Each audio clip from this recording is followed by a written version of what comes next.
So the main character was ordered by the Empress Dangran to get rid of the prince that the Melid is protecting at the autumn hunt. And she had ordered the main character with the uniform guards, the people the main character works with, to get rid of the prince at the autumn hunt. Okay, I kind of made an assumption because I read the get-go wrong, but the prince that the Melid is protecting, he's actually the emperor's brother and not child. That is why the Empress Dongron wants to get rid of him, because she doesn't think she can control him and puppet him like she did with the emperor. Because I guess she doesn't really have blood ties to him, or she didn't raise him, so she has no way to puppet and control him. And she's hoping that the child the concubine is having, the emperor's concubine is having, once the concubine has it, she'll take the child into her care, and then she'd get rid of the prince. That's why she needs the prince dead before the emperor dies. But yeah, the crown prince did not know he was the crown prince. And stuff with this messy. He's trying to stay alive. These people are fully on trying to kill him. Full on stating that he set everything up and he was trying to kill his brother and steal his brother's throne. He's even pleading to his brother. He didn't want his brother's throne. He's literally getting dragged around by the Melid and the Imperial Army to keep his ass alive. And he doesn't want the throne, but he also doesn't want to die by the hands of the Empress Dongra. This is terrifying for him. It's a messy situation. And the main character's just there on the sidelines, ends up getting dragged into it. The Melid is like, you keep me alive, you keep the prince alive, and I'll owe you a favor down the line. So the main character literally is working there trying to keep the Melid, his ass alive, and get Melid to the, crown prince once more.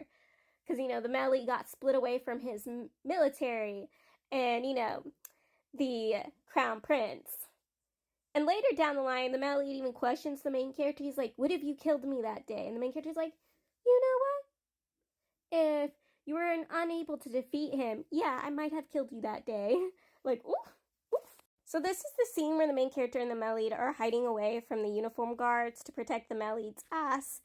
And the main character's sitting on his lap, and the Melid is pleading to the main character to sit on his stomach because his little but not little friend is fully awakened.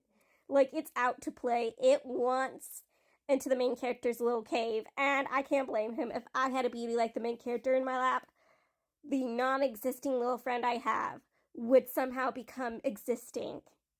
And it would be bigger than the Melids. Because, you telling me this beauty would be on my lap and I would not have any interest? You gotta be crazy. You gotta be crazy. I love when the main character meets the Melid's father and brother because they're freaking awesome.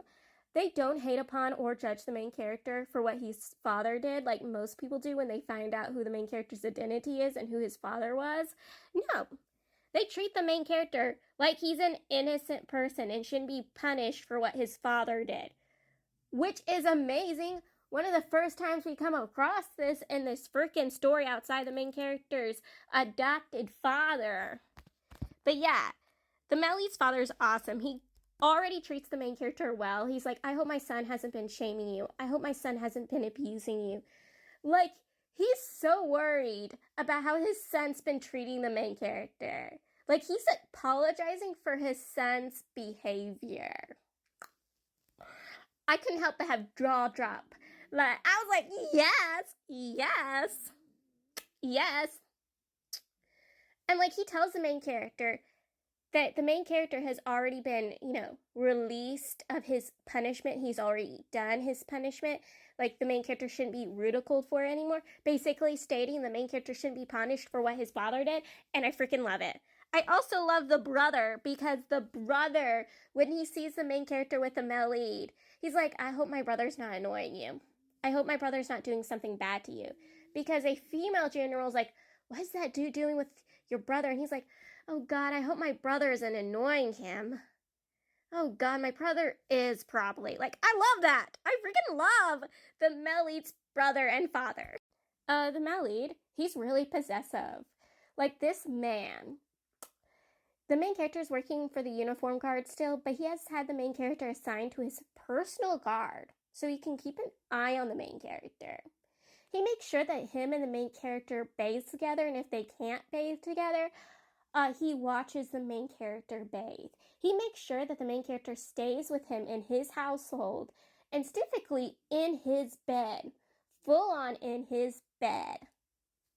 This is how possessive this man is. He has his men keep an eye on the main character, and usually his men lose sight of the main character because, again, the main character is the sly, sassy fox that he is. So his men never can keep an eye on the main character. But this man is a full-on beast too. Like, he's not just possessive, he's lustful. Like, the main character repeatedly calls him a pervert because his little friend has repeatedly awakened. Just looking at the main character, his little friend will wake up and be like, hello, wifey, hello, hello. Like, this man is lustful, full-on lustful. And the main character repeatedly calls him a pervert, and I freaking love this.